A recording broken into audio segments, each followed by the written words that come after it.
চিত্রলেখা পরিমণির সমস্যাটা কি? চিত্রলেখা পরিমণি এখন ঈদকে আসলে কেন্দ্র করে আর দুটো পরিচিত ছেলের সাথে মনে হয় তার প্রেমটা ভালো যাচ্ছে না।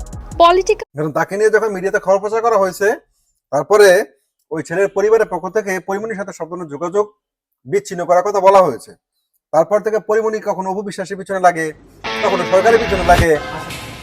আপনারা জানেন এই পরিমণি ব্যক্তি জীবন কিন্তু প্রচন্ড পরিমাণে সমালোচিত।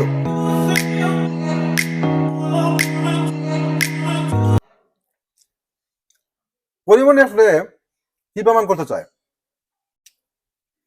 একটা কথা আছে না, সকালবেলা সূর্য দেখা কখনো সারাদিনকে পরিমাপ করতে হয় না। ছাত্রলীগের কয়েকটা প্রোগ্রাম দেখে পরিমণি ভাবছিল যে আমি একটা পোল্ট্রি নিয়ে আওয়ামী লীগ পন্থী হয়ে যাই, তাহলে হয়তোবা কি হবে, তাহলে হয়তোবা আওয়ামী লীগ ক্ষমতা চলে আসবে আর আমি একটা বিশেষ জায়গায় চলে যাব। পরিমণি সরকারের সমালোচনা করে কি হবে? পরিমণি কে?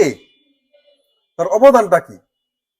তার অবদান আছে একাধিক বিয়ে, প্রেম, বিভিন্ন লোককে গালাগালি করা, হ্যাঁ, নিমক হারামি করা, স্বার্থের জন্য সম্পর্ক তৈরি করা।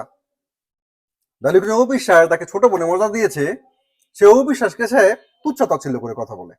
লাঞ্চ করছি তো সারাদিন তো ভিডিও বানানোর সময় পাই না, লাঞ্চ করার সময় ভিডিওটা বানাচ্ছি। লাঞ্চ করতে করতে আপনার সাথে কথা বললাম। আপনারা লাঞ্চ করেছেন তো? তো পরিমণি বইমেলায় সাবেক প্রধানমন্ত্রীর যে বিষয়টা নিয়ে, সেটা পরিমণি খুব গরম। পরিমণি কাকে খুব অশ্লীল ভাষায় আক্রমণটা কাকে করলো? ঈদকে কেন্দ্র করে গতকালকে ছিল ধানমন্ডি উৎসব। তো ধানমন্ডিতে 32 নম্বরে গতকালকে কি হয়েছে সবাই জানেন আপনারা। তবে কথা আছে না, যেমন কর্ম তেমন ফল।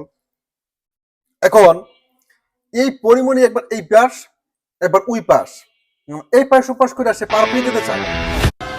আসলে শেখ সাদী, ওই যে বাংলাদেশের যে টনি কাক্কার শেখ সাদী, যে নিজেকে অনেক বড় মাপের সিঙ্গার ও কম্পোজিটর দাবি করে, মিউজিক কম্পোজিটর দাবি করে, পরিমণি কথিত বয়ফ্রেন্ড, তার সাথে মনে পরিমণির সম্পর্কটা এখন আপস এন্ড ডাউনের মধ্যে আছে। পরিমণি কাউকে নাকি ভয় পায় না, সেটা কাউকে তোয়াক্কা করে না। আর পরিমণির যে গালাগালির যে ভাষা, আপনারা যাদের কাছে আপনারা অবশ্যই আমার ইনবক্সে দিবেন বা আমার কমেন্ট সেকশনে দিয়ে যান কোন ভাষা গালাগালি করে আপনারা শুনে নিন। ফেসবুক তোমাকে পুলিশ ইস্যু দিবে আমি যদি এটা ইউজ করি। এখন অবিশ্বাসের সাথে পরিমণি পল্লীটা খেয়ে নিল, অবিশ্বাসের বিপদে পরিমণি খেয়ে মজা নেয়, এবং এই সরকারকে নিয়ে পরিমণির সমালোচনা। আপনারা কি বলছেন? পরিমণি খুব সাধু পরিমণি।